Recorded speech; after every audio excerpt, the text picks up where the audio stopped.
Okay, I know I'm a bit late to this, but to be fair, I wasn't a YouTuber when Mario Kart World came out.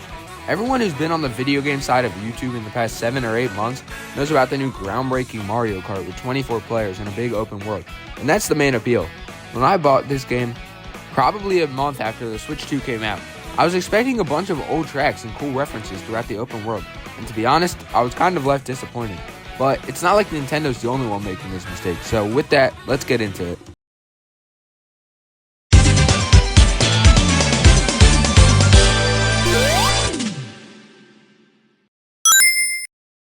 Like I said in the intro, I was really hoping to see more old tracks return in Mario Kart World, but all we ended up with were a few old tracks like Moo Moo Meadows and DK Pass, along with a few remakes of other tracks like Rainbow Road and Mario Circuit.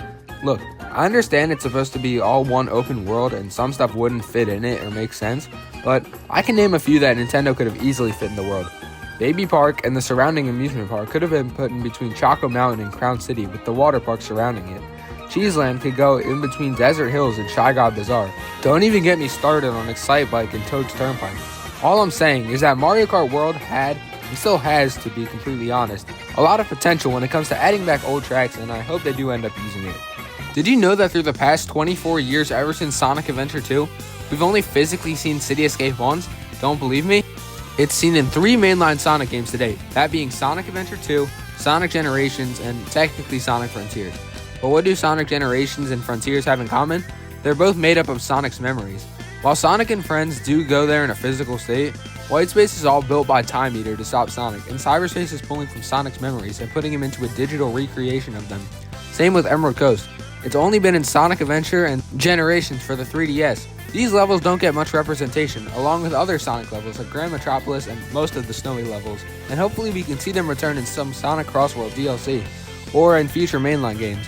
I know that a lot of people are tired of the same Green Hill assets being reused in every other game, but I think a lot of older levels have been underused in every Sonic game. I can't really fault Nintendo for this because Zelda isn't really known for bringing back old locations, but in both Breath of the Wild and Tears of the Kingdom, there are many references to old locations, such as quests about Garangia, and one of the towns being Kakariko Village, and having the ranch ruins be very similar to the layout of Lon Lon Ranch in Ocarina of Time. So why don't they do this more often?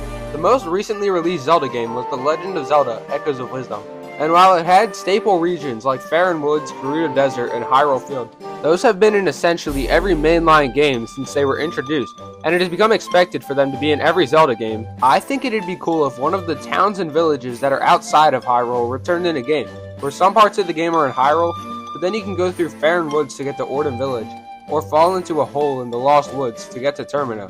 Like I said at the beginning, Zelda isn't really known for bringing back old locations, but it would still be cool if they did. Recently, Pokemon has been becoming less of a top-down RPG and more of an open-world game. Pokemon games don't get a big budget like the other games in this video so far, so this is assuming they had a budget of a Mario or Sonic game.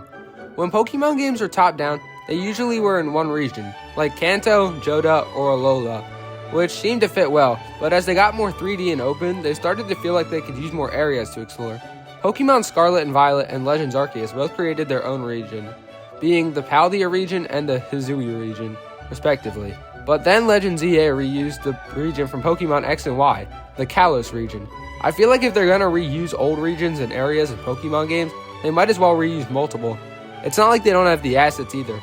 Let's Go Pikachu and Eevee has Kanto region, Sun and Moon has the Alola region, and basically every game that released after X and Y has 3D models and assets that Nintendo could easily reuse in a new game, for a thing where you could go back to older regions to get older/region specific Pokemon. It just makes too much sense. I want to have Ash's full team. Up next, Minecraft. No, I'm joking. Add the Aether. And those are all the ideas I have for now. If there are any more locations that you think need to be brought back or used more, let me know in the comments. And be sure to like the video if you liked it, subscribe if you want, and talk about low budget flights, no food or movies. I'm out of here.